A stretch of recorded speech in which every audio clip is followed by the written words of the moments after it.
स्वधर्माः भयावहाः।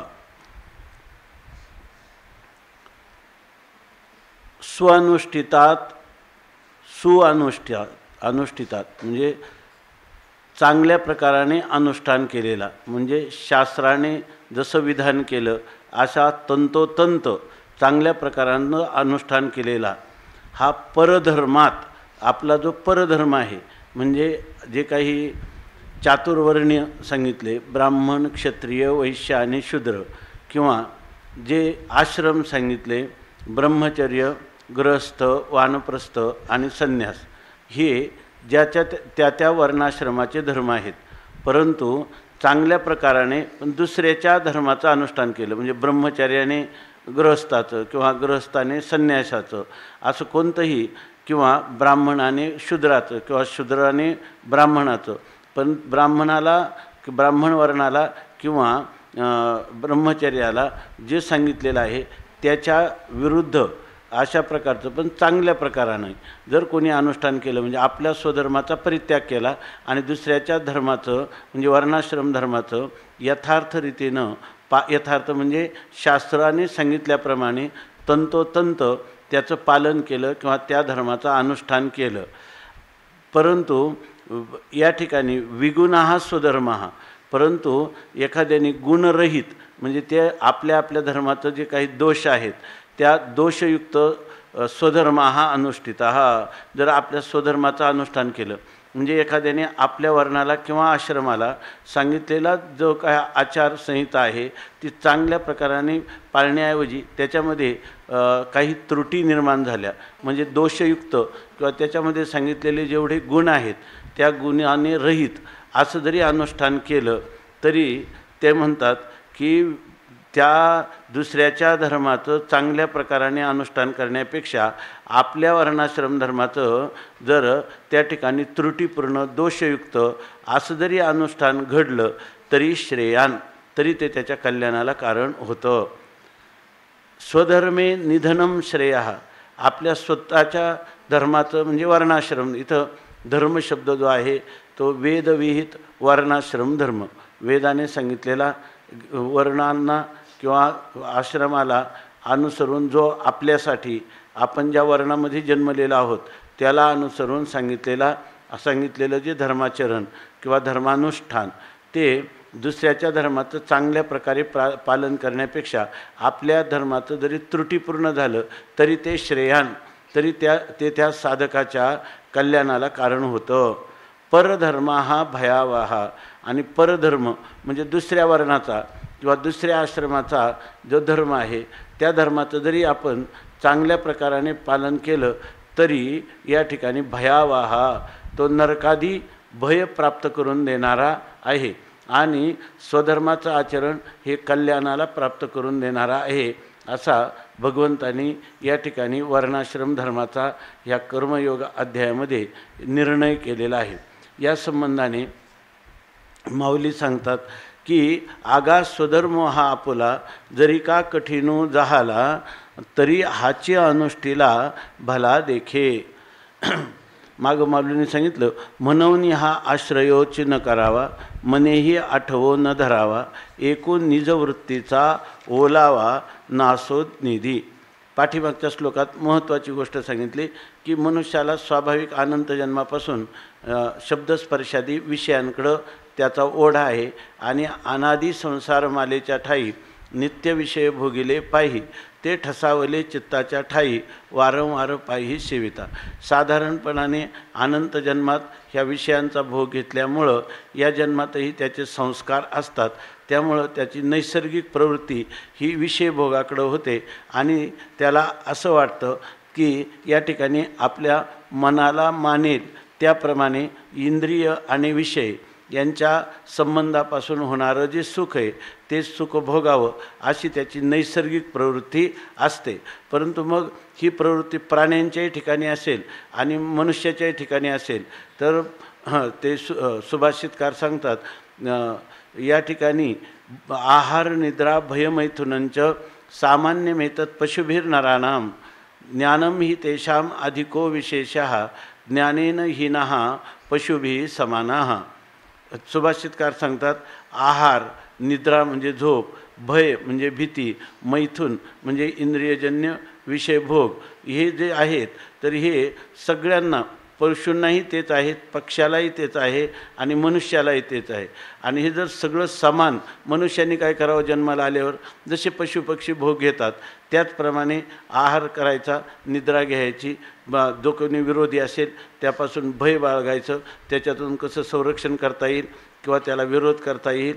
आणि या ठिकाणी ज्याला मैथून सुख त्याचा अनुभव करायचा, असं जर मनुष्यही म्हणायला लागेल तर ते म्हणतात मग मनुष्य हे काय ज्ञान, मनुष्य जन्म कशासाठी आहे, ज्ञानम ही तेषाम अधिको विशेषः, ज्ञान प्राप्त करणं, आत्मज्ञान प्राप्त करणं, यासाठी मनुष्य जन्म आपल्याला दिलेला आहे. देवाने ह्या अनेक योनी केल्या परंतु देवाचं समाधान होईना, तेव्हा आपल्याला कोणी जाणील याच्यासाठी भगवंताने ही मनुष्य योनी आदराने निर्माण केलेली आहे. आणि त्याच्यातही कोणी जर विषयभोगातच मन मानेल त्याप्रमाणे स्वैराचारी किंवा स्वैराचारीपणाने उन्मत्त होऊन जर या विषयांच्या भोगाकडे प्रवृत्त होईल आणि वेदाने सांगितलेली जी आचारसंहिता, त्या आचारसंहितेचं उल्लंघन करील तर आत्मज्ञानासाठी दिलेला देह आणि तो विषयोपभोगासाठी त्या देहाचा वेच करील, तर ते सांगतात की ज्ञानेन हीनः पशुभिः समानः. ज्ञानरहित पुरुष जे आहेत त्यांना जरी माणसाचा आकार असला तरी तो पुरुष किंवा ती स्त्री हे पशुआदिकांप्रमाणे आहेत, चार पायाच्या पशुप्रमाणे आहेत, असं त्याचं वर्णन केलं. नाथ महाराजांनी स्पष्टपणे एकनाथी भागवतामध्ये या सगळ्या गोष्टींचं विस्ताराने जागोजागी वर्णन केलेलं आहे. तेव्हा या ठिकाणी भगवान सांगतात की हे रागद्वेष स्वाभाविक आहेत परंतु तयोर्न वशमागच्छेत, त्यांच्या कधीही वशीभूत होऊ नये. मग त्यासाठी हे जे विषयांच्या विषयीचे अनुकूल विषयाविषयी राग आणि प्रतिकूल विषयाविषयीचे द्वेष हे मनात ठेवायचेच नाही. आपण काय पाहायचं, शास्त्र काय सांगतं, आपलं जीवन कसं जगावं याविषयी वेद किंवा श्रुतीमाता जी सांगते त्याचं आपण अनुसरण केलं पाहिजे. कारण हे रागद्वेष हे आपल्या कल्याण मार्गातले मोठे विघ्न करणारे आशे आहेत. परिपंथीनो, आपल्या अध्यात्म मार्गातले लुटमार करणारे हे दोन शत्रू आहेत असं त्यांना म्हटलेलं आहे, किंवा हे त्याचे लूट करणारे आहे. अध्यात्म मार्गात त्याला अग्रेसर होऊ देत नाहीत, ही महत्त्वाची गोष्ट सांगितली. म्हणजे मनुष्याला खरा अध्यात्म मार्ग जगायचा असेल, चांगल्या प्रकाराने निर्वेदपणे अध्यात्म मार्गाचा प्रवास करून सुखशांतीला प्राप्त करायचा असेल तर त्याला एकच गोष्ट आहे की त्याने ह्या इंद्रिय आणि विषयांच्या सुखात रममान होता कामा नये. त्याने आपल्याला इंद्रिय आणि विषय यांच्या संबंधाविषयी रागही ठेवू नये आणि द्वेषही ठेवू नये. मग त्यांनी करावं काय, तर शास्त्राच्या आज्ञेप्रमाणे कर्म करावं. आणि ते कर्म या ठिकाणी आतापर्यंत, आता ह्या अध्यायाच्या आपण उपसंहाराकडे चाललेलं आहे, तर ते जे कर्म आहे याच्यात त्याचं कल्याण आहे. परंतु ते कर्म कोणतं करायचं, तर वेदविहित असं जे कर्म आहे त्या कर्माचं अनुष्ठान करायचं. मग त्याच्यामध्ये आपल्या इंद्रियाला ही अनुकूल आहे का प्रतिकूल आहे याचा विचार करायचा नाही. शास्त्र सांगतं ना, तर तस्मात् शास्त्रम प्रमाणन्ते, कार्य व्यवस्थित हो, ज्ञात्वा शास्त्रविधानोक्तम कर्म कर्तुमिहारसी. शास्त्रामध्ये जी गोष्ट इदम करू हे तुम्ही करा सांगितलं, ते केल्याशिवाय राहायचं नाही. मग त्या ठिकाणी इंद्रियांना किती दुःख होतं हे पाहायचं नाही. किंवा इदम मा करू, एखादा विषय आपल्याला खूप सुखाला कारण वाटतो आपल्या मनाला, परंतु शास्त्राने सांगितलं की ते करायचं नाही. उदाहरणार्थ एखाद्याला मांसाहाराची, मद्यपानाची आवड असली, त्याच्यापासून त्याला सुखभोग होत असला, पण शास्त्र सांगतं कलंजम मा भक्षयस्व, तुम्ही मांसाशन करू नका किंवा शराब मा पिबस्व, मद्यपान करू नका. तर त्या ठिकाणी आपल्याला हे इंद्रियांना अनुकूल वाटतं की प्रतिकूल वाटतं याचा विचार करायचा नाही. शास्त्राने त्याचा परित्याग सांगितला, त्याचा परित्याग करायचा. काही झालं तरी ते म्हणतात देहम वा पातयामी कार्यम वा साधयामी, शरीर पडलं तरी चालेल परंतु आपल्या शास्त्राच्या आज्ञेचं उल्लंघन आपण काही झालं, देह पडला तरी चालेल परंतु याचं उल्लंघन करायचं नाही. आणि इथला विषय जो चाललेला आहे तो कर्मयोगाचा विषय चालला. विशेषतः हा कर्मयोग आहे कोणासाठी, तर हा कर्मयोग आहे ज्या पुरुषाच्या अंतःकरणात विषयासक्ती आहे त्याच्यासाठी वेदाने हा मार्ग सांगितलेला आहे. म्हणजे या पद्धतीनं कर्म केलं की त्या ठिकाणी त्याचा हळूहळू ह्या विषयाच्या आसक्तीपासून सुटका होते. कितीही जरी जीव आसक्त असला तर जसं तुकाराम महाराजांनी सांगितलं भक्ती सिद्धांतामध्ये की जरी कितीही जीव आसक्त असला तरी तो जर भगवंताची भक्ती करील तर तुका म्हणे जीवा आसक्त सर्व भावे आणि तरतील नामे विठोबाच्या. भगवंताच्या नामस्मरणात ही आसक्ती या ठिकाणी जाईल असं त्यांचं सांगतात आणि तो तरुण जाईल. त्याप्रमाणे ह्या निष्काम कर्मयोगाचं अनुष्ठान केलं ज्याच्यामध्ये आपण कर्म करतो हा अभिमान नाही, शास्त्राची आज्ञा पाळणं हे आपलं कर्तव्य आहे. पुन्हा त्याच्यापासून त्या कर्मापासून आपल्याला फळ मिळालं पाहिजे अशी फलाची इच्छाही नाही. आणि ते शास्त्राने सांगितलेलं कर्म करायचं कोणासाठी, तर ईश्वराला प्रसन्न करायचे. ज्या परमात्म्याने यतो वा इमानी भूतानी जायन्ते येन भूतानी येन जातानी जीवन्ति यत् प्रयन्ते अभिसमिष्यन्ति तद विजिज्ञासस्व.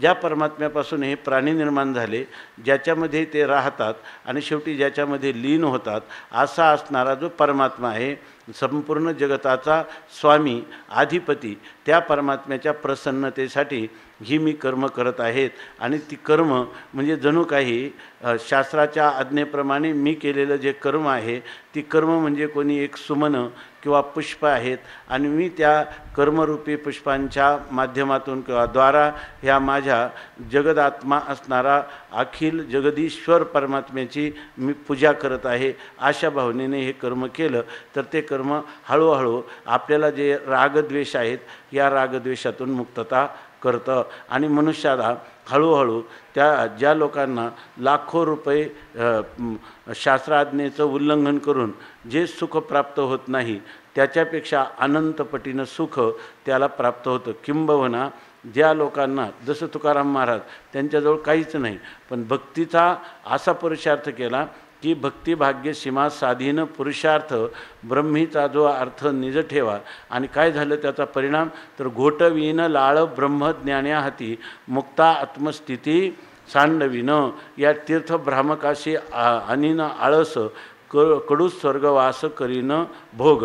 या ठिकाणी जे काही यज्ञया करणारे असे कोणी लोक आहेत किंवा जे श्रीमंत लोक आहे, सत्ताधारी लोक आहेत, इतकंच नाही ते तर ह्या तुकाराम महाराजांच्या समाधानाकडं पाहून लाळ घोटतील. पण ज्यांनी ब्रह्मज्ञान प्राप्त केलेलं आहे त्यांनीसुद्धा तुकाराम महाराजांच्या ह्या भक्ती सिद्धांताचं जीवन पाहिलं, त्या भक्तीला अनुसरणारं, तर घोटविनं लाळ ब्रह्मज्ञाने हाती मुक्ता आत्मस्थिती सांडविनं. एवढा मोठा अधिकार तुकोबारायांनी ह्या भक्तीच्या अनुष्ठानाने प्राप्त केला. तसा जो पुरुष कर्माचं अनुष्ठान करील तर तो ह्या रागद्वेषातून मुक्त होऊन ह्या इतर विषयासक्त जीवनापेक्षा अनंतपटीनं सुखाचा भोग त्याला होईल. अशा प्रकारचं ह्या कर्मयोगाचं महत्त्व आहे. म्हणून त्यांनी सांगितलं की शास्त्राज्ञा पाळत असताना जरी तुम्हाला कितीही संकट आली तरीसुद्धा तुम्ही ह्या स्वधर्माचं आचरण करायचं. स्वधर्माचं आचरण करणं म्हणजे आपल्या वैदिक सनातन परंपरेप्रमाणे वर्णाश्रम धर्माचं पालन करणं हा अर्थ बहुतेक सगळ्यांना अभिप्रेत आहे. आणि तोच अर्थ ज्ञानोबारायांनी या ठिकाणी अपौरुष वेदाला अतीव प्रामाण्य किंवा अतीव आदर किंवा हाच खरा मनुष्य जीवनाला शाश्वत शांतीचा उपाय सांगणारा असा अपौरुषीय शब्दराशी जो वेद आहे त्या वेदाचा अतीव आदर करून वेदाचे आज्ञेचं पालन करावं आणि उल्लंघन करू नये असं ह्या अध्यायाच्या चिंतनामध्ये ज्ञानोबारायांचं एक धोरण आहे किंवा अभिप्राय आहे. आणि त्याच्यामध्ये हे काल सांगितलं की इंद्रियस्य इंद्रियस्यार्थे रागद्वेष व्यवस्थितौ तयोर्न वशमा गच्छेत. त्यांच्या वशीभूत होऊ नका. रागद्वेषामुळं परतंत्र होऊ नका. त्या रागद्वेषावर विजय मिळवा. कारण तौ ह्यस्य परिपंथेनौ. ह्या वर्णाश्रम धर्मातले जर रागद्वेषाने घेऊन तुम्ही जर या ठिकाणी वर्णाश्रम धर्माचं पालन करायला गेलं तर तुमच्याच्याने ते होणार नाही. त्याच्यामध्ये रागद्वेष हे प्रतिबंध करतील आणि तुमच्या मार्गातले ते वाटमारे होतील आणि तुम्हाला आपल्या गंतव्य स्थानापर्यंत मोक्षापर्यंत जाता येणार नाही. आता एक शंका येईल की जर आपण वर्णाश्रम धर्माचं पालन करायचं, वेदाने सांगितल्याप्रमाणे करायचं, पण आम्ही ज्या वर्णामध्ये असो त्याच वर्णाचं किंवा आश्रमाला अनुसरून पालन केलं पाहिजे, किंवा दुसऱ्या एखाद्या आम्हाला वाटणाऱ्या, समजा आम्ही शूद्र आहोत आणि आम्हाला वाटलं की ब्राह्मण धर्माचं आचरण करायचं आणि तंतोतंत करायचं, ते चालेल का?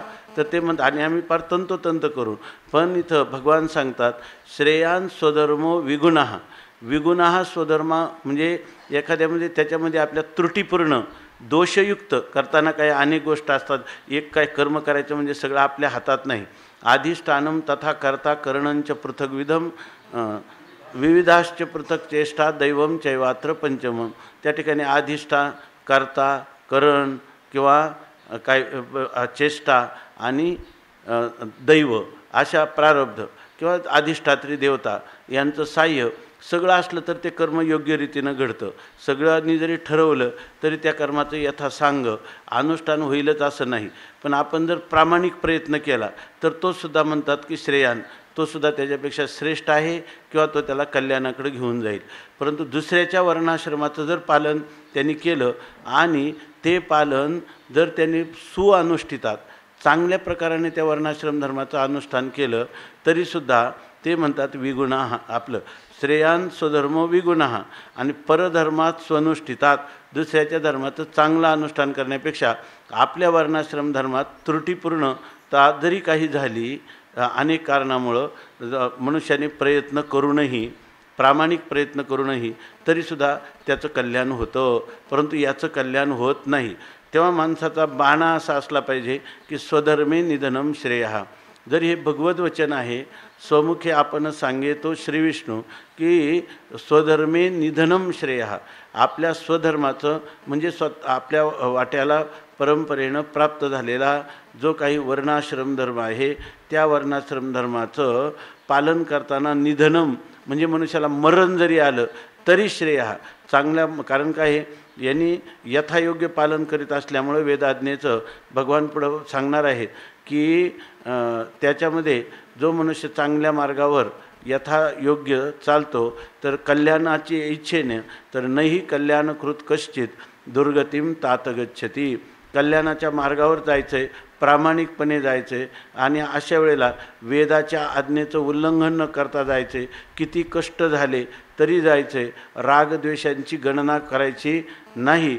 रागद्वेष उत्पन्न न होता केवळ कर्तव्यबुद्धीनं शास्त्राज्ञेचं पालन करायचं असा जर मनुष्य असेल तर स्वधर्मे निधनम श्रेयः. त्याला ते मरण आलं तरी ते त्याच्या कल्याणालाच कारण होतं, त्याला दुर्गती कधीच प्राप्त होत नाही. आणि परधर्म हा जर त्यांनी परधर्माचं आचरण केलं तर त्याचं कल्याण होत नाही, उलट त्याच्या जीवनामध्ये भयावाहा त्या ठिकाणी भय निर्माण होतं.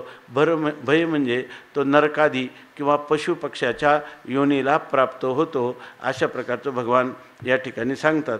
त्याविषयी माऊली आता सांगतात, आगा स्वधर्म हा आपुला जरी का कठीण झाला तरी हाची अनुष्ठीला भला देखे. आपुला स्वधर्म इथं ते काय आहे की आपल्याला प्राप्त झालेला स्वधर्म म्हणजे ज्या वर्णाश्रम धर्माला अनुसरून जी काही आचारसंहिता सांगितलेली आहे त्या स्वधर्मामध्ये आपला जन्म झालेला आहे.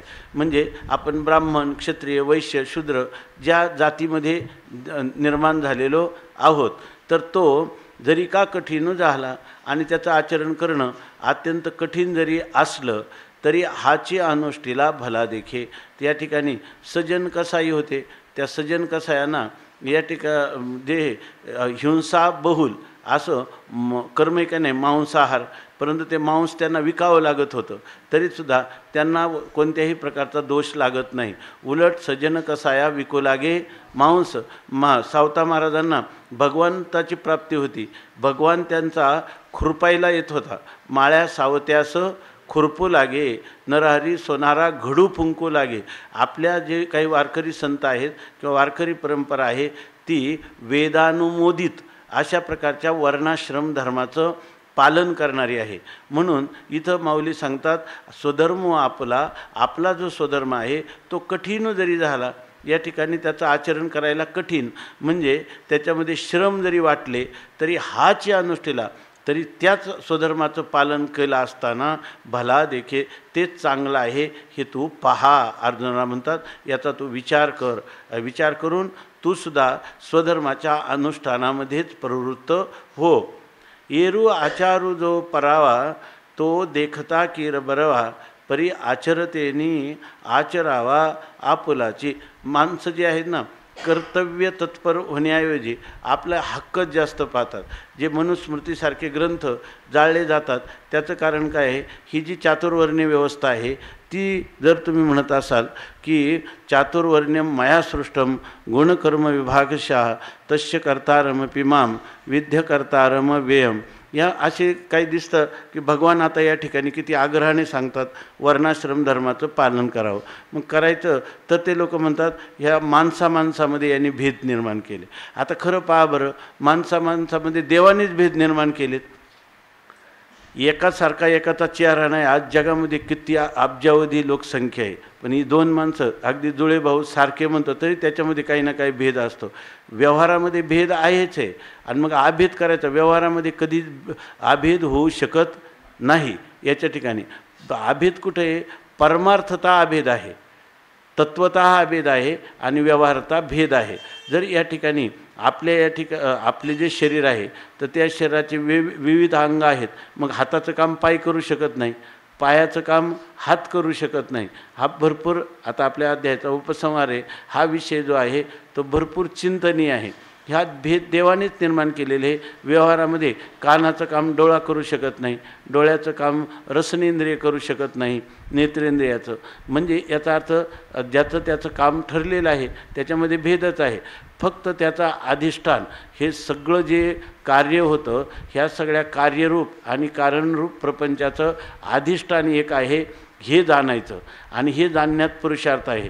आणि ज्यांनी हे जाणलं तरीसुद्धा जोपर्यंत आपले श्वासोश्वास चालू आहे, शरीर आहे, तोपर्यंत लोक इतर लोकांचाही बुद्धिभेद होऊ नये, समाजव्यवस्था सुसंघटित आणि सुचारू रूपाने चालावी याच्यासाठीच ह्या वर्णाश्रम धर्म क्रांतदर्शी अशा सर्वज्ञ कल्प वेदाने सांगून ठेवलेला आहे. परंतु मानवजात जेव्हा उथळ विचार करते, आपातता विचार करते, तेव्हा ते वर्णाश्रम धर्माचं उल्लंघन करते. आणि जितकं वर्णाश्रम धर्माचं उल्लंघन करण्याला हा भारत देशातील जनता प्रवृत्त झाली तशी ती सुखापासून दूर गेली, शांतीपासून दूर चालली. म्हणून या ठिकाणी आजही हे जे ग्रंथ आहेत ना, जे शांतीच्या सुखाच्या शोधात आहे, ते लोक हृदयाला कवटाळून आजही ज्ञानेश्वरी किंवा गीता सगळं जग जे आहे तर ते जग आशाळभूतपणाने आपल्या सुखा समाधानासाठी ह्या ग्रंथांचं आजही अनुशीलन करतं. हेच त्याचं कारण आहे. तेव्हा या ठिकाणी सांगतात माणसाला काय वाटतं की दुसऱ्याचा आचार आहे. ते म्हटले की ब्राह्मणांनी या ठिकाणी हे वर्ण मानून आपलं कायम श्रेष्ठत्व ठेवलं, शूद्राला कनिष्ठ लेखलं असं आणि दिसतंही व्यवहारात आपातता वरवर पाहिलं. पण मूळ वेदामधली जी वर्णाश्रम पद्धती आहे तिच्यामध्ये संपूर्ण मानवजात सुखी राहील अशाच प्रकारच्या संकल्पना आहेत किंवा अशाच प्रकारची विधानं आहेत. परंतु आपण फक्त आत्ताचं सुख पाहतो, आपल्या पुढच्या पिढ्या ह्या ज्या परंपरेनं त्या कशा सुखी राहतील हे आपण विसरून जातो. आणि त्यामुळं ह्या उथळ विचाराला आपल्या अंतःकरणात स्थान देऊन आपण आपलं खरं असणारा मूलभूत सुखाचा स्रोत त्याच्यापासूनच आपण दूर चाललो. मग इथं सांगतात येरू आचारू जो परावा आचारू म्हणजे दुसऱ्याचा आचार आहे तो देखता कीर बरवा. तो वरवर जर पाहिला आणि आपल्याला बरवा म्हणजे चांगलं आहे असं वाटतं. अहो दिवसभर शूद्राने सेवा करण्यापेक्षा त्यांनी जर काही वेदाचं अध्ययन केलं, त्याला यज्ञ केला किंवा करून घेतला तर त्या ठिकाणी त्याला दक्षिणा मिळेल ना, आहे की नाही. आणि लोक त्याचं जी पूज्यता आहे ती पूज्यता लोकांनी द्यावी. त्याप्रमाणे आणि त्याला मिळते आणि शूद्राला किती उपेक्षा सहन करावी लागते. मग त्याला जर असं वाटलं की या ठिकाणी परावा धर्म तो बरावा असं वाटलं, किंवा एखादा क्षत्रिय युद्धामध्ये जातो, किंवा एखादा व्यापारी भरपूर व्यापार करून धन मिळवतो वैश्य आणि सुखाने जीवन जगतो, दान वगैरे करतो. इथं आपल्याला फक्त दान घेता येतं, हे आपलं दान द्यायचं आहे, परंतु आपल्याला दान घेण्याचा आग्रह नाही. दान करायचा, पण प्रतिग्रह जो आहे तो त्या ठिकाणी दान केल्यानंतर घेण्याचा अधिकार जो आहे तो ब्राह्मण वर्णाला आहे. असा किती वैषम्य आहे असं मनुष्याला वाटतं. परंतु तुकाराम महाराज म्हणतात भेदाभेद भ्रम काय विष्णुमय धर्म विष्णुमय जग वैष्णवांचा धर्म भेदाभेद भ्रम अमंगळ. स्वामी महाराज नेहमी सांगायचे की तुकाराम महाराजांनी भेदाला भ्रम म्हटलं नाही, आभेदाला देखील भ्रम म्हटलं आहे, आणि हे दोन्हीही अमंगळ आहेत. याचा जर विचार केला तर स्वामी महाराज नेहमी सांगायचे वेदांनी सांगितलेला जो भेद आहे, भेदाचे म्हणजे प्रत्येक वर्णाश्रम धर्मामध्ये भेदच सांगितला की नाही, मग त्यामध्ये तो जो भेद आहे त्याच्या जर कोणी आभेद पाहिल, म्हणजे कोणी कोणाचं कर्म करावं ज्याला जे वाटतं परकीय परधर्माचं आचरण करावं असं जर वाटलं, वास्तविक काय तिथं काय भेद हा भ्रम नाही. हा भेद पाळला तरच समाजामध्ये दैनंदिन जीवनामध्ये त्याला सुखाची उपलब्धी सगळ्यांना होऊ शकते. कोणी कोणाच्या सुखाच्या आड येऊ शकत नाही. बाहेरचा जरी कोणाला कष्ट कमी जास्त तरतम भाव दिसला तरीसुद्धा मूळ जे अध्यात्म कल्याण, आता लोकांना कल्याणाची कल्पना कोणती आहे? आपल्याला घर चांगलं मिळालं, लोकांच्या बरोबरचा दर्जा मिळाला, आपल्याला मान मरातब मिळाले, किंवा सगळ्या भौतिक सुखसोयी होतात, हे कल्याणाची हे संकल्पना आहे. वेदाची संकल्पना ही नाही. ती वेदाची कल्पना सुख शांतीनं त्याला झोप आली पाहिजे आणि मरणानंतर तर त्याचं जीवन सुधारलं पाहिजे, आणि खरं तर त्याचा हळूहळू मोक्षाकडं प्रवृत्ती झाली पाहिजे आणि त्याला मोक्ष प्राप्त झाला पाहिजे. तो कोणाला स्त्री असो शूद्र असो ब्राह्मण असो सगळ्यांना मोक्ष प्राप्त कसा होईल याच्यासाठी वेदाने ही आचारसंहिता सांगितलेली आहे. अशा वेळेला जिथं भेद पाहायचा असेल तिथं जर कोणी अभेद पाहायला लागला आणि अध्यात्मदृष्टीनं पाहिलं तर सगळा काय आहे? अभेद आहे. म्हणजे वास्तव काय आहे? भेद आहे. आपलं वास्तव काय आहे? अभेद आहे आणि कल्पित भेद आहे. पण याच्यामध्ये जिथं भेद पाहायचा तिथं अभेद पाहतात आणि जिथं अभेद पाहायचा तिथं भेद पाहतात. मग असे दोन्ही काय आहे? अमंगळ आहेत. म्हणजे मग काय करावं तर वास्तव परमार्थदृष्ट्या जर अभेद असताना तिथं भेद पाहिला तर तो अमंगळ आहे, आणि तर व्यवहारदृष्ट्या जिथं भेद आहे तिथं जर अभेद पाहिला तर ते अमंगळ आहे. आणि असं ज्याचं मर्म ज्याला कळलं तो खरा वारकरी किंवा वैष्णव आहे, तो खरा सनातन वैदिक धर्माचा परंपरेचं अनुष्ठान करणारा महापुरुष आहे किंवा साधक आहे अशी गोष्ट सांगतात. आणि त्यासाठी म्हणतात येरू आचारू जो परावा. दुसऱ्याचा जर आचार असेल तो देखता केर बरवा, पाहायला गेलं तर तो चांगला आहे असं वाटतं, परंतु परी आचरतेने आचरावा आपुलाची. परंतु ज्याला आचरण करायचं आहे त्याला जरी आपल्या वर्णाश्रम धर्माचं आचरण तेच त्यांनी करावं. दुसरा जरी चांगला वाटत असला दुसऱ्या वर्णाश्रम धर्माचं पालन करून आपल्याला जरी इंद्रियादिकांची सुख उपलब्धी होणार असली तरीसुद्धा त्यांनी त्या दुसऱ्या वर्णाचं किंवा आश्रमाचं आचरण करू नये. आपल्याच वर्णाश्रम धर्माचं त्यांनी पालन करावं. म्हणून म्हणतात आचरतेने आचरावा आपुलाची. आता याच्यासाठी उदाहरण देतात. या उदाहरणात बरेच लोक जे आधुनिक लोक आहेत, आधुनिक विचारवंत किंवा सुधारक, म्हणजे तथाकथित सुधारक, हे खरे सुधारक नाही, हे मनुष्याला नुकसानीत आणणारे आहेत, हानी करणारे आहेत त्यांचे विचार. पण ते असं म्हणतात की ज्ञानेश्वर महाराजांनी सुद्धा हा क्षत्रिय वैश्य किंवा आश्रमभेद किंवा वर्णभेद हा मानलेला आहे, कारण त्यांचा हा दृष्टांत आहे समोर. पण तो हे असा विचार करत नाही कोणत्या ज्ञानेश्वर महाराजांनी हे सांगितलेलं आहे. हे उलट याचा अर्थ हे फार आवश्यक गोष्ट आहे की ज्या ज्ञानेश्वर महाराजांना वर्णातून वर्णबाह्य त्यांना करण्याचा प्रयत्न केला, शुद्धीपत्र घेऊन यायला सांगितलं, एवढे मोठे भिंत चालवली, रेडा बोलावला, तरीसुद्धा लोकांनी त्यांना ही संन्याशाची संतती असं हिणवलं. आणि ते ज्ञानेश्वर महाराज मग त्यांनी तर उलट काय करायला होतं. आता लोक म्हणतात ज्ञानोबा राय एक मोठे बंडखोर संत आहे. काय बंडखोर आहे इथं हे जर सांगितलं तर जे वर्णाश्रम धर्माचं पालन त्या ज्ञानेश्वर महाराजांनी सांगायचं. याचा अर्थ काय झाला की हे वर्णाश्रम धर्माचं पालन ही एक अत्यावश्यक गोष्ट आहे. सगळ्या मानव समाजासाठी समष्टीसाठी वर्णाश्रम धर्माचं पालन ही अत्यावश्यक गोष्ट आहे असं सिद्ध होतं की नाही. उलट कोणी सांगितलं असतं तर ठीक होतं. यांनी सांगितल्यामुळे जास्त प्रामाण्य आलं. तर लोक काय करतात ते करण्याऐवजी आपलं कल्याण कसं होईल यासाठी ज्ञानेश्वर महाराजांचं मार्गदर्शन किती अमोल आहे याच्याऐवजी म्हणतात की त्यांनीसुद्धा भेद मानले. आणि ती ओवी पाहिल्यावर दिसतेच ना. सांगा बरं तुम्हीच म्हणतात शूद्र घरी आगवी पक्वान्ने आती बरवी ती द्विजे केवी सेवावी दुर्बळू जरी झाला. ते म्हणतात शूद्र घरी एखाद्या शूद्र पुरुषाच्या घरामध्ये बरवी पक्वान्ने आगवी आहात सर्वच प्रकारची आणि अत्यंत मधुर अशी पक्वान्न शूद्राच्या घरात आहे. आणि दुर्बळू ब्राह्मणू जरी झाला आणि एखादा ब्राह्मण आहे तिथं घमघमाट सुटलेला आहे पक्वान्नांचा शूद्राच्या घरात आणि हा भुकेलेला आहे तर माऊली सांगतात जरी दुर्बळू झाला तरी ती द्विजे केवी सेवावी. आक्षेपार्थाने विचारतात ती द्विजाने म्हणजे ब्राह्मण क्षत्रिय आणि वैश्य या वर्णाच्या लोकांनी त्याच्या घरामध्ये शिजलेली जी पक्वान्न आहेत आणि त्याला तो उपाशी आहे समजा तरी सेवावी केवी त्याचं सेवन करावं का अर्थात करू नये असंच त्याचं काय हे उत्तर आहे असं माऊली सांगतात. हे अनुचित कैशेनी की जे आग्राह्य केवी इच्छिजे अथवा इच्छिलेही पाविजे विचारी पा.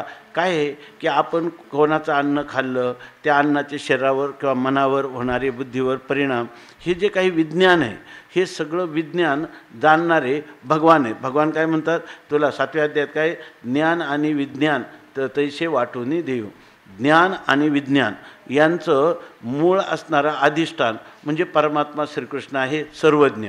आणि त्या सर्वज्ञ कल्प असणारा वेद त्याला ह्या मानवजातीचं संपूर्ण कल्पापर्यंत भविष्य दिसतं. म्हणजे त्यांचं अशा रीतीने हे आचार विचार करणार नाहीत. केलं तर त्यांचं कल्याण होईल नाही केलं तर अकल्याण होईल ही धोक्याची सूचना देण्यासाठी सर्वज्ञ कल्पवेदाने ह्या वर्णाश्रम धर्माचं एवढं पालन करण्याविषयी आग्रहाने प्रतिपादन केलेलं आहे.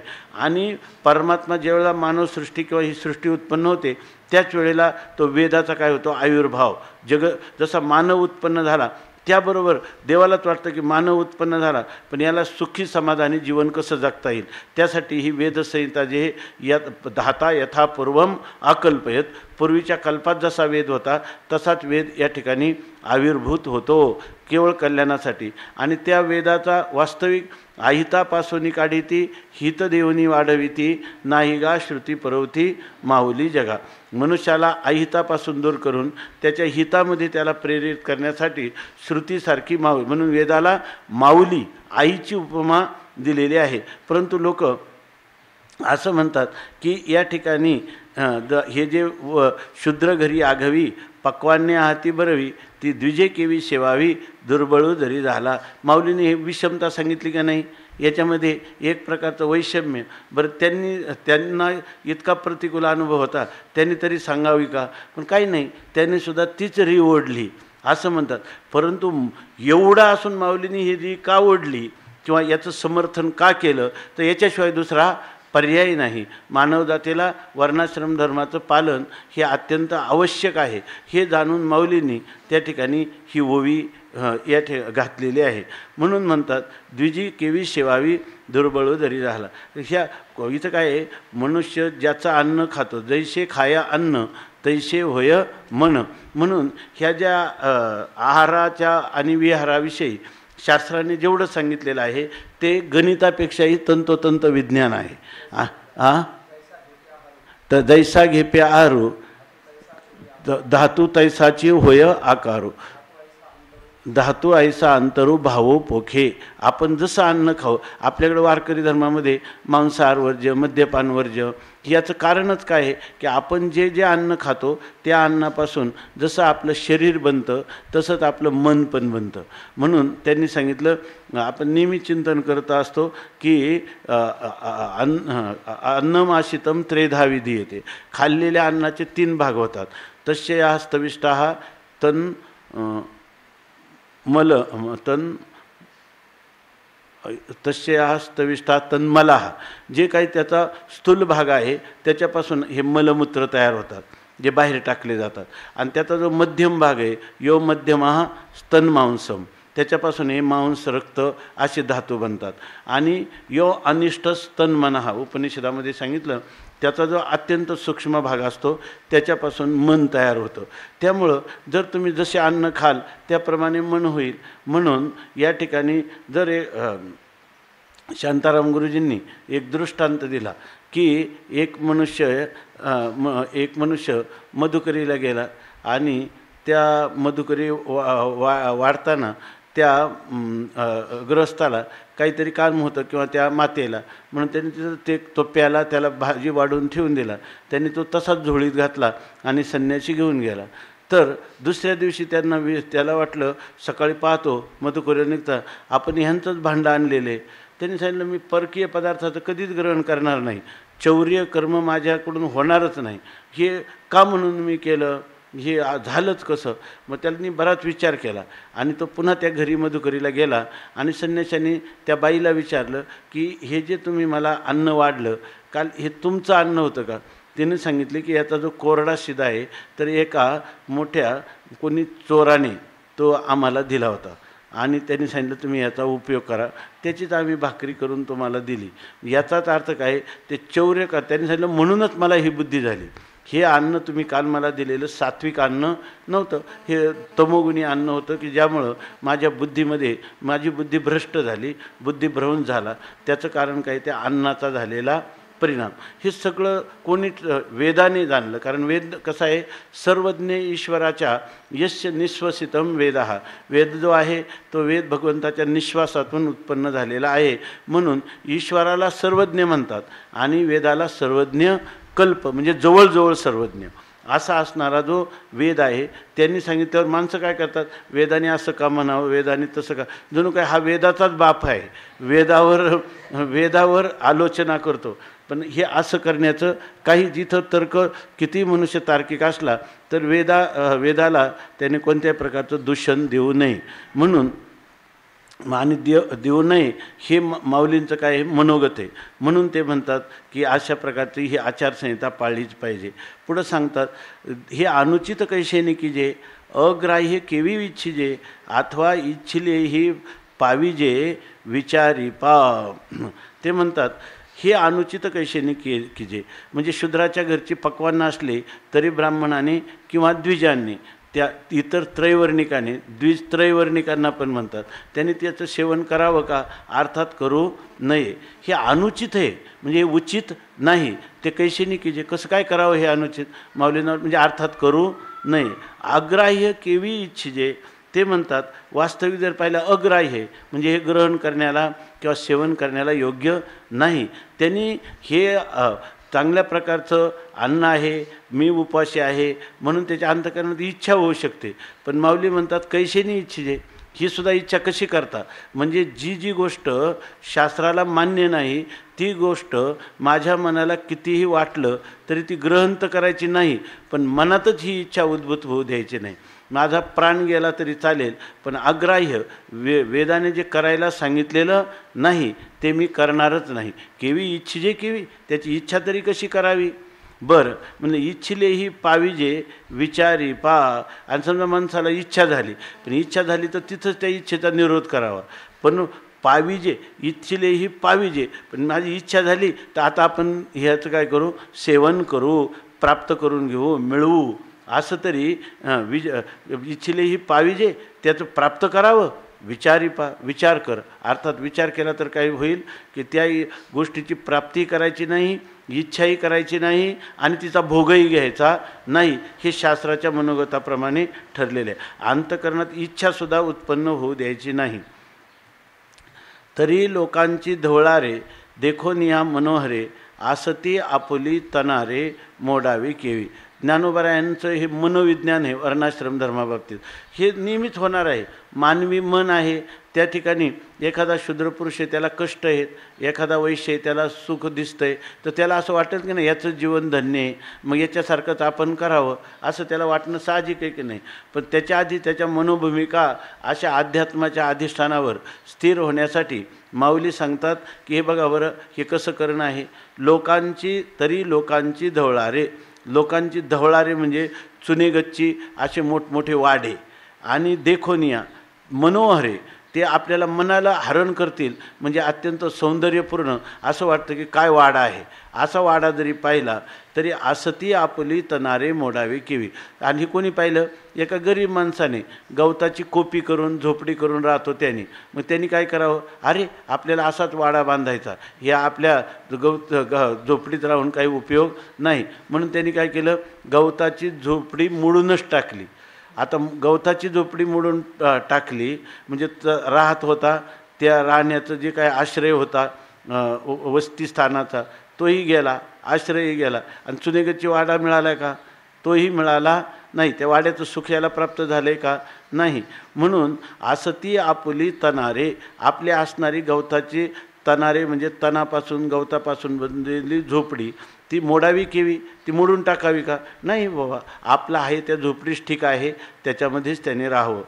हे असो. अजून दुसरं वर्णन देतात, हे असो. वनिता आपुली कुरूप जरी झाली तरी भोगिता तेची भली जी आपरी. ते म्हणतात आपुली वनिता, आपली असणारी स्त्री ही जरी कुरूप झाली, जरी ती शरीराने तिच्या ठिकाणी कुरूपता दिसत असेल, सौंदर्य नसेल, तरी आपली असणारी साध्वी पत्नी किंवा स्त्री तरी भोगिता तेची भली जियापरी, तरी तिचाच भोग घेणं हेच सर्वात कल्याणकारक आहे. त्याप्रमाणे तेवी, त्याप्रमाणे आवडे तैसा साकडू, आचरता जरी दुवाडू तरी स्वधर्मची सुरवाडू परत्रीचा.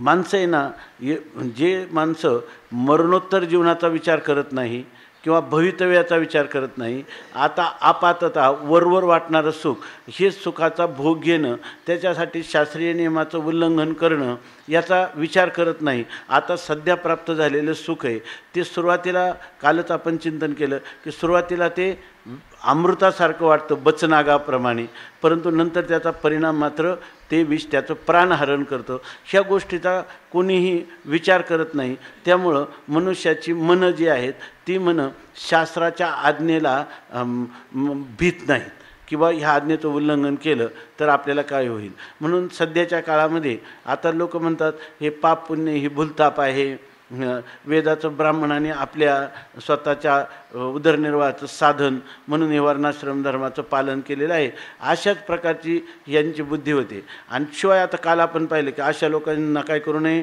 त्यांना बोलू पण नाही.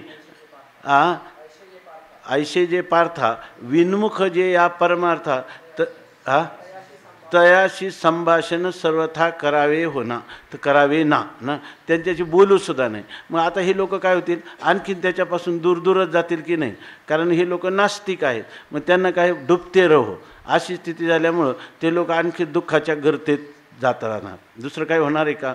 तसं म्हणतात तेवी आवडे तैसा साकडू आचर. तेवी म्हणजे त्या आपल्या असणाऱ्या साध्वी पत्नीप्रमाणे, जरी कुरूप असली तरीसुद्धा जे साध्वी पत्नीचा त्या ठिकाणी तिच्याबरोबर संसार करणं हेच चांगलं आहे.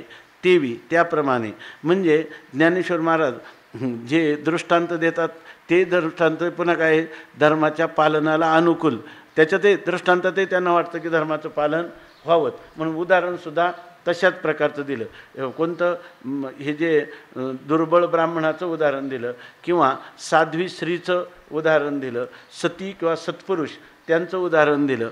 आणि आता दाष्टांतिकात सांगतात तरी तेवी आवडे तैसा साकडू, आचरता जरी दुवाडू तरी स्वधर्मची सुरवाडू परत्रीचा.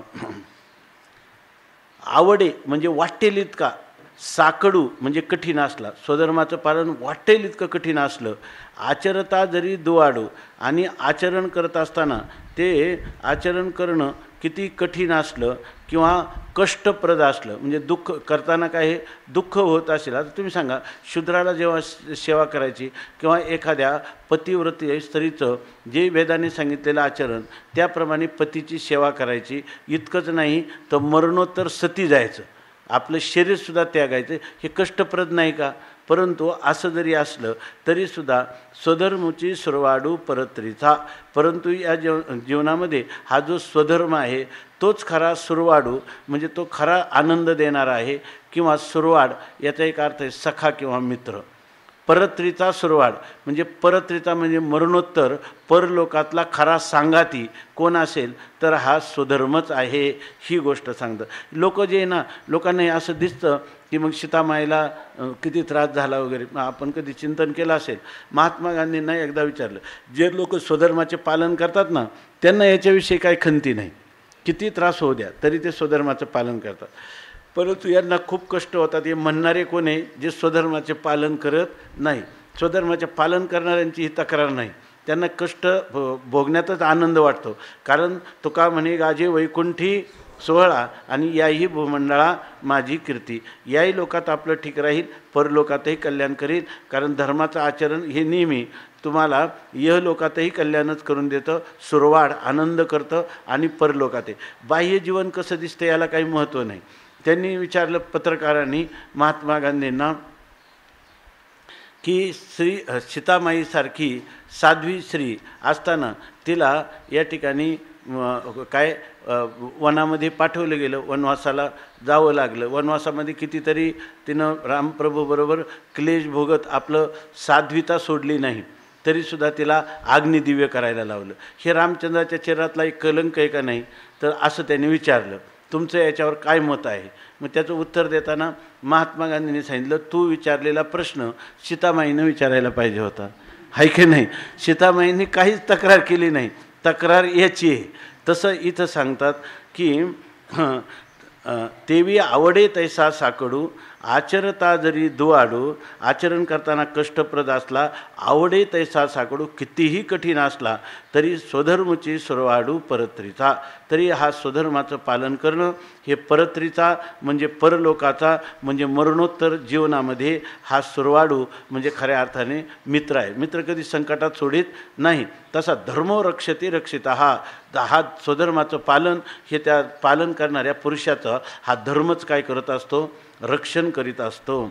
हागा साखर आणि दूध हे गौल्ये कीर प्रसिद्ध, परी कृमिदोषी विरुद्ध घेपे केवी. आता साखर आहे आणि दूध हे दोन आहे. आमच्या आयुर्वेदमध्ये साखर आणि दूध हे दोन परस्पर विरोधी आहेत गोष्टी. हे गौल्ये कीर प्रसिद्ध, गोडीच्या बाबतीत मात्र अतिशय प्रसिद्ध आहेत. आता आमच्या आयुर्वेदमध्ये त्याला हे म्हणतात ना, दूध आणि केळ हे दोन परस्पर विरोधी अन्न आहे. कालच मी खाल्लं एकदम तृप्त होईपर्यंत याच्यामध्ये, तर ते दोन्ही विरुद्ध अन्न आहेत. तर गौल्ये कीर प्रसिद्ध हे मधुरपणाच्या बाबतीमध्ये प्रसिद्ध आहेत, परंतु किती मधुर असलं तरी कृमी दोषी विरुद्ध घेपे जेवी. ज्या माणसाला लहान मुलाला जंत होतात आणि त्या जंत होणाऱ्या पुरुषाला मुलाला सगळ्यात मोठं पथ्य वैद्य काय सांगतात? याला दुधामध्ये साखर देऊ नका. दुधामध्ये साखर तर किती मधुर आहे, खाल्ली तर त्याला किती आनंद देणार आहे. पण कृमी दोषाविरुद्ध, ज्याच्या पोटात कृमी झालेले आहेत, जंत झालेले आहेत, त्याला ते मात्र विरुद्ध आहे. मग घेपे केवी, मग घ्यावी का त्याने? ते म्हणणार घेऊ नये, असं तुम्ही म्हणणार की नाही? तसंच बरं एखादा म्हणला नाही, जरी विरुद्ध असेल तरी घेऊ, जसं मी काल केलं तसं, तर ते म्हणतात कृमी दोषी विरुद्ध घेपे केवी. घ्यावं का? तर म्हणे आयशेनेही जरी सेविजेलं तरी ती आळुकी चिवरेल, जे ते परिणामी पथ्य नव्हेल धनुर्धरा. ते म्हणतात हे धनुर्धरा अर्जुना, आयशेनेही जरी सेविजेलं, कृमीच्या दोषाच्या ते विरुद्ध आहे म्हणजे घेऊ नये असं सांगितल्यानंतरही जर कोणी म्हणेल आयशेनेही सेविजेलं असं असूनही मी ते सेवन करणार, काही लोक त्रास आहे का त्यांना आज्ञाचा शास्त्राज्ञेचा भंग करण्यात पुरुषार्थ वाटतो. त्यांना वाटतं की हेच. एका मनुष्याला स्वामी महाराज म्हणते, कीर्तनकार होते, तर त्यांनी असंच कुठंतरी अन्न ते घेतलं तर ते लोकांना आवडलं नाही किंवा यांनी आहाराचा नियम पाळला नाही. त्यांनी स्वामी महाराजांना त्यांची तक्रार लोकांनी सांगितली. ते जेव्हा आळंदीला आले तेव्हा मग स्वामी महाराजांनी त्यांना सांगितलं की तुम्ही असं करायला नाही पाहिजे, हा आहार किंवा अमक्याच्या ठिकाणी असं तुम्ही भक्षण करायला नाही पाहिजे, तुम्ही एक आदर्श पुरुष आहात, कीर्तनकार आहात, तुम्ही लोकांचा बुद्धिभेद होईल असं करू नये किंवा असं वागू नये. त्यांनी सांगितलं की त्यालासुद्धा धाडस लागतं म्हणे. मग स्वामी महाराज म्हणे बस आता काय आमचं तुम्हाला काय सांगन, त्यालासुद्धा म्हणे धाडस लागतं. मग आता अशा माणसाला काय म्हणणार, तुमची ती आता ओवी सांगितली त्याप्रमाणे. कोणती? तैसा नाही, त्या माणसाची बोलूसुद्धा नाही. आयशे जे पार्था आणि विमुख या परमार्था तयाशी संभाषण सर्वथा करावे ना, असं स्वामी महाराजांनी त्यांना हात जोडले. म्हणजे काय माघार आहे आमची. आयशेनेही जरी सेवी गेलं अशा असू नये. जर एखादा त्या कृमिदोषामध्ये जर सेवन केलं तरी ते आळुकी चिवरेल, तर याचं काय झालं, फक्त झालं काय, याची जी आवड होती ती आवडच फक्त त्या ठिकाणी उरली, म्हणजे दुसरं काही नाही. त्याला ते जे विरुद्ध होतं पथ्याच्या त्याचं अपथ्य करायचं, म्हणजे त्याचं उरलं काय, फक्त ते कशापोटी केलं, आवडीपोटी केलं. तसा मनुष्य जे निषिद्ध कर्माकडं आग्रहाने प्रवृत्त होतो त्याचं कारण इंद्रिय लौल्य, इंद्रियांच्या ठिकाणी इंद्रिय भोगाची असणारी आवड किंवा इच्छा, हे त्याचं कारण आहे. इतकं कारण आहे की जे ते परिणामी पथ्य नव्हेल धनुर्धरा. आता त्या माणसाने जर दूध आणि साखर जर खाल्ली, कृमिदोषाने युक्त असणाऱ्या माणसाने, ते धनुर्धरा परिणामी त्याचा परिणाम पाहिला तर तो आरोग्य संपन्न होईल का पथ्य नव्हेल, ते अपथ्य होईल का अहितकार होईल, ते अपथ्य होईल आणि हित न करणारं अहितकारक असं झाल्याशिवाय राहणार नाही. म्हणून अर्जुना एक महत्त्वाची गोष्ट भगवान सांगतात, म्हणून अनिकाशी जे विहित आणि आपण पेया अनुचित ते नाचरावे जरी हित विचारी जे. म्हणून अनिकांशी विहित म्हणजे अनिकांना ते विहित आहे. म्हणजे समजा एखादं कर्म आहे ते ब्राह्मणाला किंवा क्षत्रियाला त्याचे जर सांगितलं तर ब्राह्मणाचं, क्षत्रियाचं, वैश्याचं आणि शूद्राचं या ठिकाणी धर्म सांगितले. ब्राह्मणाचं काय सांगितले, शमो दमस्तपः शौचम शांतिरार्जवमेवच ज्ञानम विज्ञानम आस्तिक्यम ब्रह्मकर्म स्वभावजम. पुढं क्षत्रियाचं कर्म सांगितलं, शौर्यम तेजो धृतिर्दाक्ष्यम युद्धे चाप्य पलायनम दानम ईश्वर भावश्च क्षात्रम कर्म स्वभावजम. वैश्याचं आणि शूद्राचं सांगितलं, कृषी गौरक्ष वाणिज्यम क्षात्रकर्म वैश्यकर्म स्वभावजम परिचर्यात्मकम कर्म शूद्रशापी स्वभावजम.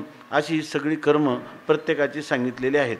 आणि उलट पण भगवान पुढे सांगतात, स्वे कर्मण्याभिरतः संसिद्धिं लभते नरः स्वकर्म निरतः सिद्धिं यथा विंदती तच्छृणु काय यत प्रवृत्तिर्भूतानां येन सर्वमिदं ततं स्वकर्मणा तमभ्यर्च सिद्धिं विंदती मानवाः. आपापल्या कर्माचं आचरण केलं तर तो मनुष्य सिद्धीला, मोक्षाला प्राप्त होतो. एवढं भगवंतानी सांगून ठेवलेलं आहे.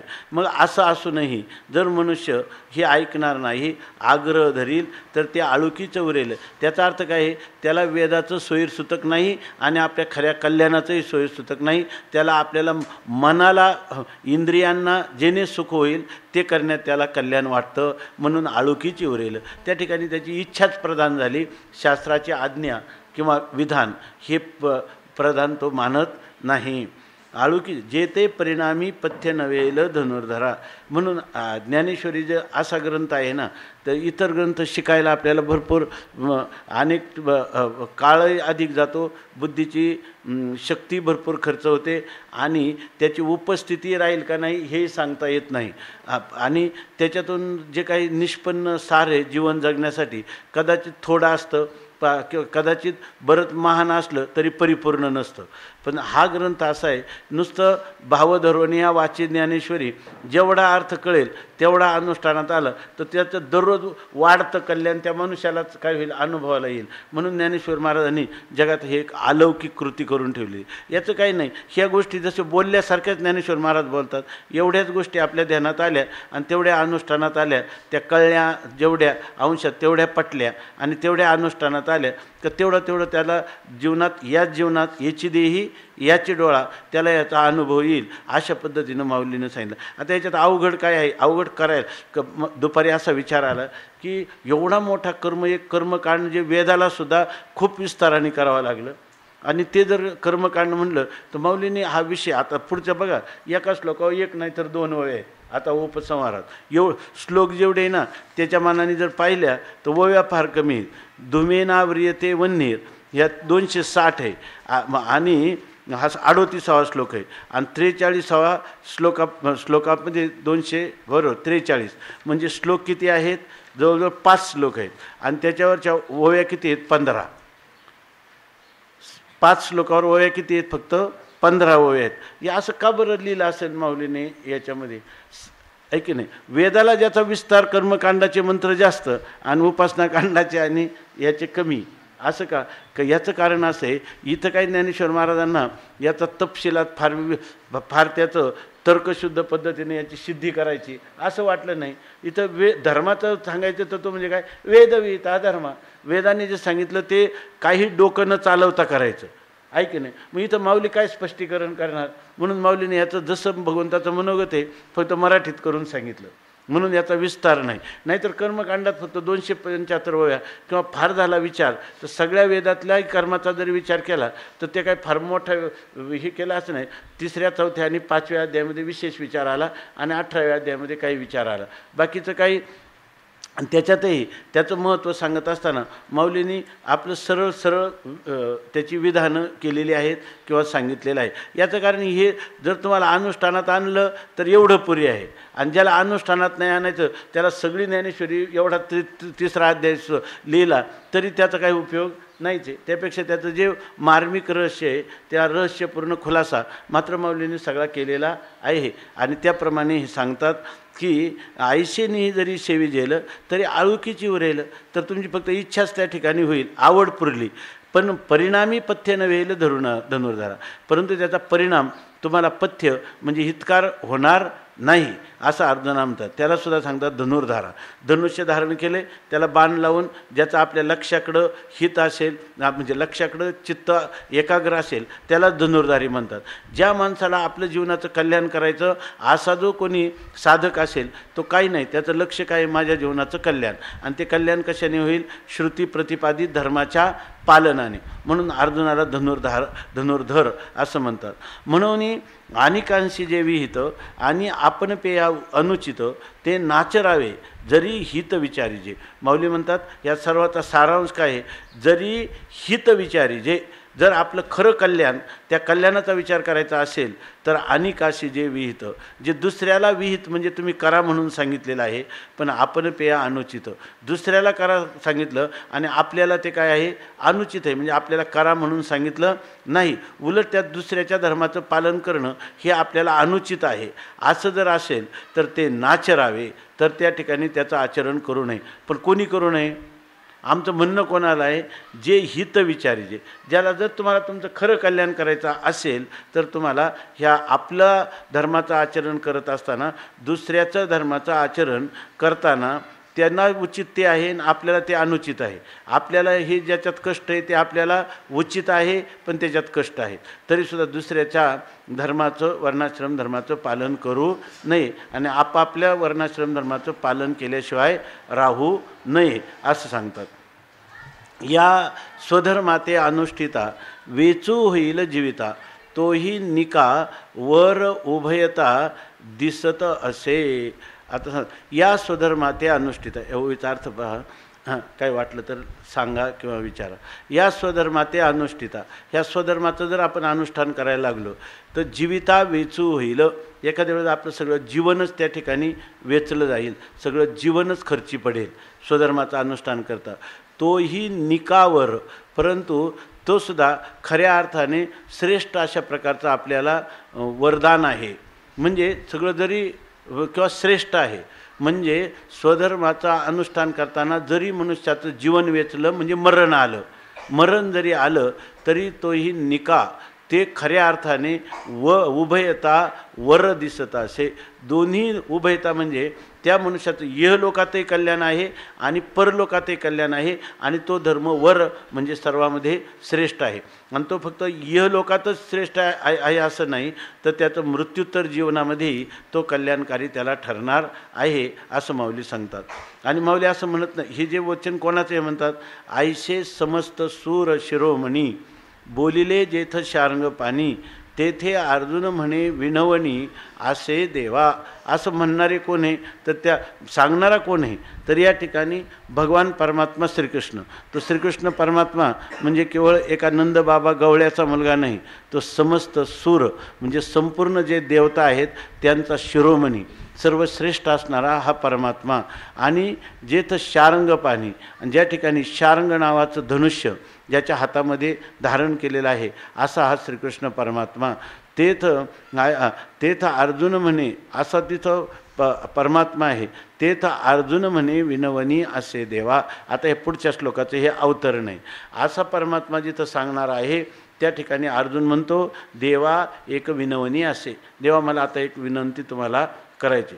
भगवंतांनी सांगितलेलं अर्जुनाने चांगल्या प्रकारे ऐकल्यानंतर अर्जुनाला एक शंका आली, आणि ती शंका अर्जुन विचारतो. हे पण विचारताना कसा की काही लोक आहे ना बराच वेळ याच्यामध्ये कथेमध्ये झोप घेतात, आणि झोप घेतल्यानंतर कधी कधी जागे होतात, आणि मग आपली झोप झाकवण्यासाठी ते एकदम शंका विचारतात, आहे की नाही. तेवढ्या चाललेल्या 2-4 वाक्याच्या आधारावर शंका विचारतात. तसं नाही, अर्जुन प्रामाणिक श्रोता आहे. अर्जुन म्हणतो हे जे तुम्ही सांगितले, अर्जुन म्हणतो हे विनवणी असे देवा, माझी विनवणी अशी आहे की जे तुम्ही सांगितले, तुम्ही आत्तापर्यंत जे सांगितलं ते सगळं केलं म्या परिशले, सगळं शब्द ना शब्द म्या परिशले म्हणजे मी श्रवण केला. परंतु आता पुसेनं काही आपुले अपेक्षित. तेव्हा मी सगळंच ऐकत आहे, म्हणजे मी प्रामाणिकपणे ऐकत आहे. ज्याला प्रामाणिकपणे ऐकतो त्याला विचारण्याचा पण काय आहे, अधिकार आहे. म्हणून तो आता म्हणतो तरी आता पुसेनं काही आपुले. तेव्हा आपलं माझ्या मनात काही गोष्ट ज्या आहेत त्या अपेक्षित, माझी इच्छा ज्या प्रकारची आहे त्या इच्छेप्रमाणे मी काही माझा अपेक्षित म्हणजे इप्सित तुम्हाला विचारतो. म्हणजे थोडक्यात काय आहे, अपेक्षित विचारतो म्हणजे माझी शंकाच तुम्हाला मी विचारतो. ती शंका अर्जुन आता विचारतो. अर्जुन उवाच अथ केन प्रयुक्तोऽयं पापं चरति पुरुषः अनिच्छन्नपि वार्ष्णेय बलादिव नियोजितः. अथ केन प्रयुक्तोऽयं पापं चरति पुरुषः अनिच्छन्नपि वार्ष्णेय बलादिव नियोजितः. अथ केन प्रयुक्तोऽयं पापं चरति पुरुषः किं निच्छन्नपि वार्ष्णेय बलादिव नियोजितः. पुंडलीकवरदा हरिविठ्ठल देव तुकाराम ज्ञानेश्वर महाराज.